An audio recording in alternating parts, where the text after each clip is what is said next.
The truth about fever: should you really suppress it? Fever feels terrible.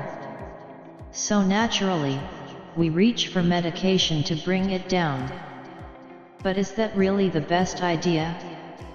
Fever is one of the most ancient and effective defenses against disease. What exactly is it? How does it strengthen your immune system? And should you really take medicine to suppress it? Let's find out. The heat of life. Life on Earth flourishes within a temperature range from -10 degrees Celsius in icy pools to 120 degrees Celsius in hydrothermal vents. Every living organism has a preferred temperature zone where it functions best and a more extreme range where survival becomes difficult. For humans, our ideal body temperature is around 37 degrees Celsius, 98.6 degrees Fahrenheit. This might seem unnecessary, considering how much energy our bodies use to maintain this warmth. But it actually serves as a built-in defense mechanism, one that protects us from a major threat: fungi. Fungi thrive in cooler environments. Most animals, especially those with lower body temperatures, are highly susceptible to fungal infections. But our internal warmth makes it nearly impossible for most fungi to survive inside us. In a way, being warm-blooded is an evolutionary advantage, keeping many fungal parasites at bay. The purpose of fever. For any microbe that invades your body, you're like a new world to conquer. Fever acts as climate change in overdrive, pushing these invaders out of their comfort zones. It's a universal defense mechanism found across the animal kingdom. Fish swim to warmer waters, reptiles bask in the sun, and even bees heat up their hives to eliminate infections. As warm-blooded mammals, our fever response is even more extreme. When your body detects an infection, it raises its internal temperature to slow down the invaders. But what happens inside your body when a fever kicks in? When your blood feels like lava. As soon as harmful bacteria or viruses enter your system, your body launches a counterattack. The first step is fever, triggered by a group of chemical signals called pyrogens, literally meaning heat creators. These chemicals travel to your brain, signaling it to increase body temperature. You start shivering. Your muscles contract rapidly, generating heat. Meanwhile, blood vessels near your skin tighten, reducing heat loss. This is why your skin may feel cool while your core temperature rises. Fever is an enormous energy investment for your body. It burns about 10% more calories for every degree your temperature rises. Beyond just making you feel miserable, fever forces you to rest, conserving energy for your immune system to fight the infection. But more importantly, it stresses out your enemies. How fever harms invading microbes. Bacteria and viruses thrive within specific temperature ranges. When they invade your body, they aim to multiply as quickly as possible. But fever flips the script. Imagine trying to run a marathon while eating a 5-course meal and giving birth simultaneously. That's what fever does to bacteria. It makes their environment unbearable. To make things worse for them, your immune system orders an inflammatory response, flooding the battlefield with immune cells, attack proteins, and fluid. Fever amplifies this attack, making it even harder for the invaders to survive. For bacteria, the sudden heat wave is devastating. Their internal machinery starts failing, proteins misfold, and membranes rupture. Even their DNA can get damaged. Fever doesn't just slow them down, it destroys them.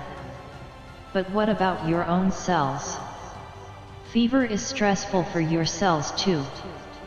Virtually every organ in your body functions worse during fever except one, your immune system. During a fever, immune cells like neutrophils, macrophages, and dendritic cells become supercharged.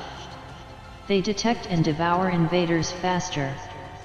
Killer T cells hunt down infected cells with more precision.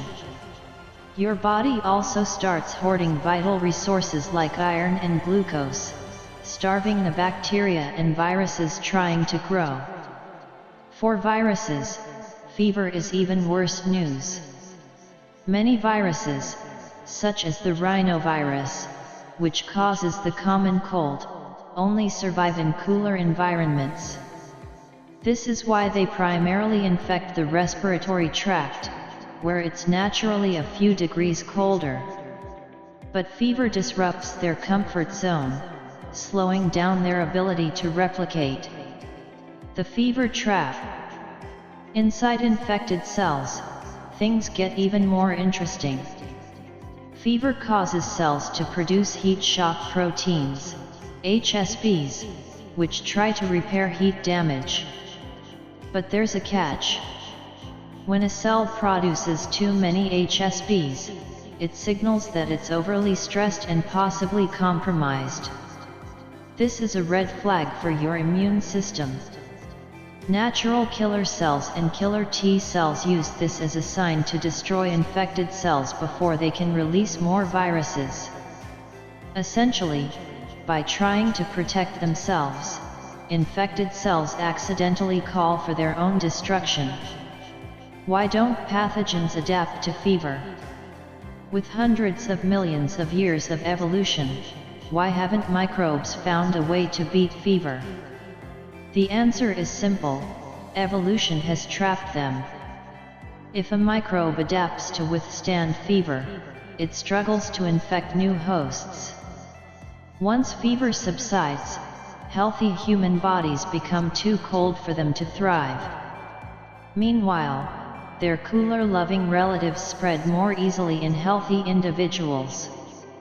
This evolutionary dilemma keeps fever effective against infections. Some serious pathogens, like the measles virus, bypass this by using a hit-and-run strategy. Measles spreads incredibly fast before fever kicks in.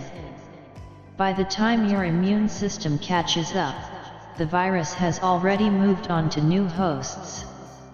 Fever remains an essential weapon in our immune arsenal, stressing pathogens from multiple angles. But if it's so effective, why do we suppress it? Should you take medication for fever? Modern medicine has made fever relief incredibly easy.